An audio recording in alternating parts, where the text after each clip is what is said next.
kind of late and my brain is exhausted, so this is going to be a quick journal rambling update. Just skip it. There's nothing. There's not going to be anything interesting. This remote's really handy. I particularly like the recording light. I'm actually going to get the Sony version, which is way more expensive, but it's a better fit and finish, and yeah, it's pretty nice.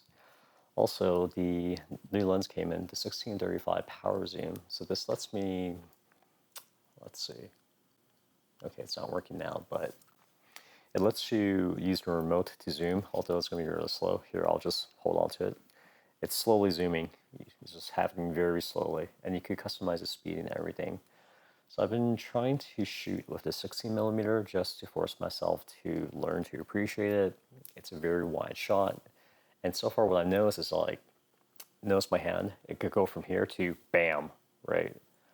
So movement is greatly exaggerated. I watched this YouTube video of some guy explaining the difference between a 24 and an 85, where if you're like following someone, like behind, or you're like trailing someone behind with the wide angle, the environment moves around so much. Whereas with the 85, it doesn't look like they're walking at all. So it just lends for like very dynamic things like that. Like I could like pop in front of a frame like that, get all distorted.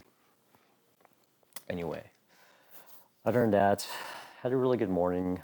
Woke up early, hit the gym, started doing deadlifts again, and had a bunch of, I got in a really good headspace and had a bunch of random skit ideas.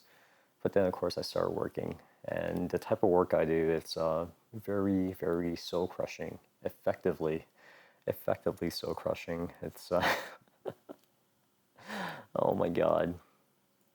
I really don't like working. I really don't like working. Yeah. Anyway, there's not much of an update.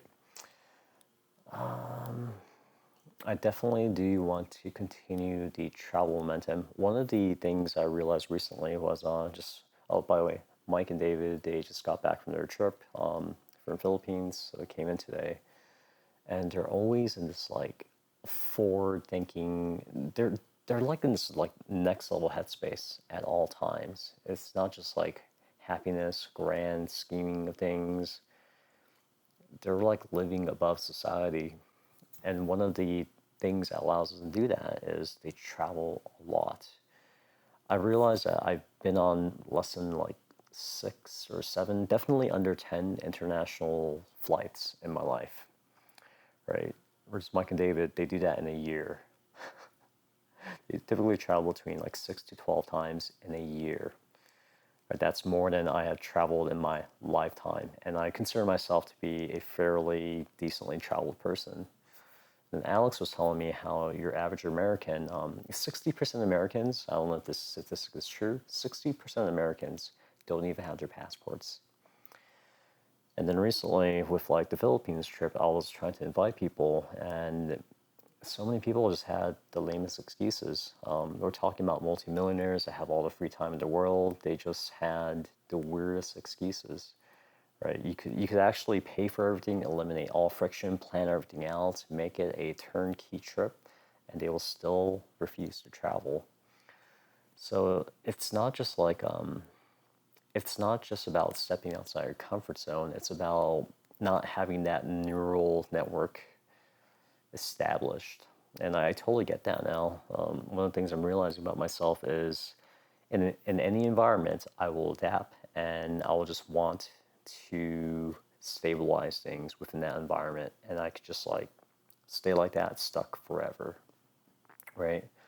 Like, and travel is one of those ways to force yourself to break out of your thinking habits, of your little ruts. Ruts do happen. And I'm finding myself, I'm realizing I'm way more prone to ruts than I realized, right? I could literally eat the same food every single day. I'll find delight in it. I'll know something new in that food. Like I could eat a can of beans every single day. Arthur knows I've done that. I could literally eat 3 cans of beans every day for like months at a time with plenty of sriracha and soy sauce, and I'll be delighted with it, right? So there's something about my neurology that makes me find delight in the same things, lets me find variation within, right? I could like look inwards for enlightenment, not enlightenment, but excitement. But that has a downside that I could be trapped in an environment and I could just become really, really rigid. At the same time, this is going to be like a long rant if I go into it. But yeah, we're in the Philippines. Like Mike and David, they're so skilled at traveling. Like David's been to over 50 countries now. Mike probably along the same order of magnitude. Can you imagine 50 different countries? Like, have you even been to 50 different states? It's like, what the heck? 50 different countries, 50 different cultures, 50 different times you have to just adapt, right? Just completely new, just fish out in like complete new environment. The crazy thing is, David didn't start traveling until late, right? He was a late bloomer. He also used to work in IT. He also had a very soul-crushing job, and one day he just got fed up with it, and he's like, screw it. And look at him now, just living one of the most interesting lives I've ever seen. You know? So I'm very, very, very close to that breaking point. I see no. I hit kind of like a low point today, realizing. I mean, this was like this anxious feeling that I've been creeping up on me. This feeling that I'm not going to make it to financial independence. I'm not going to make it at this rate. I had a great past couple years, right? I had a wonderful like windfall, but I'm not going to make it. I'm going to be working the rest of my life. I'm not going to escape the matrix. I'm not going to hit 10 million net worth, not at the path that I am.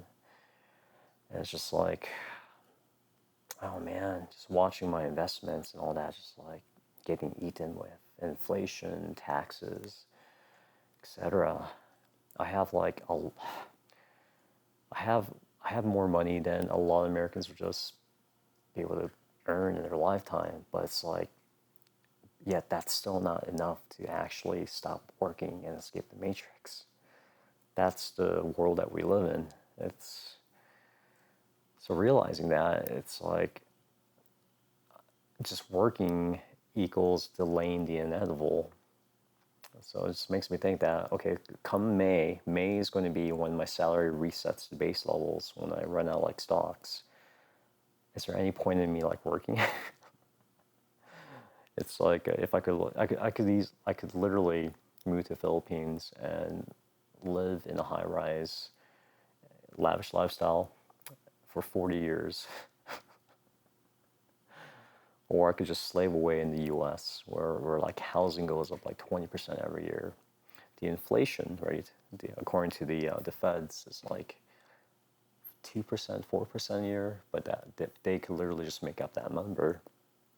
The actual inflation rate is just way higher than that. I don't know, I'm realizing like late in life that you're not going to make it in this society. You're not going to escape the matrix unless you own your own business, unless you're an entrepreneur. There's just, otherwise there's no way for you to scale, right? You can only do so much as an individual working for a corporation. Even if you get paid $500,000, trust me, that is not enough because you get taxed on W-2. 40% of that immediately goes to the government to hand out funds for like, I don't know, drug clinics in Seattle. And all of a sudden you're pulling in like 250, and 250 is not that much when you consider like housing and all that jazz. It's just like, it's silly. Like, it's really, really silly. At the same time, I was telling my psychiatrist about this, and she's like deeply embedded in the matrix. Her mentality is, you could be completely content and completely happy, Chris, living off 30K a year, right? Once I realized where she stood, I was like, oh, okay. There's no, she hasn't been around the type of people I have, right? And the crazy thing is, the people I've been exposed to, they've been exposed to next level people. Like we're talking about like a crypto founders, like the people that made the crypto coins, not Satoshi, but like some of the other big ones, like that level of it, like existence. And it's just like they lead completely different lives, man. And it's bizarre. It's truly bizarre. Just like I don't know. So yeah, that's been my headspace tonight. Anyway, this will be probably like a private day 2 challenge, but I'll still share it out to my close friends.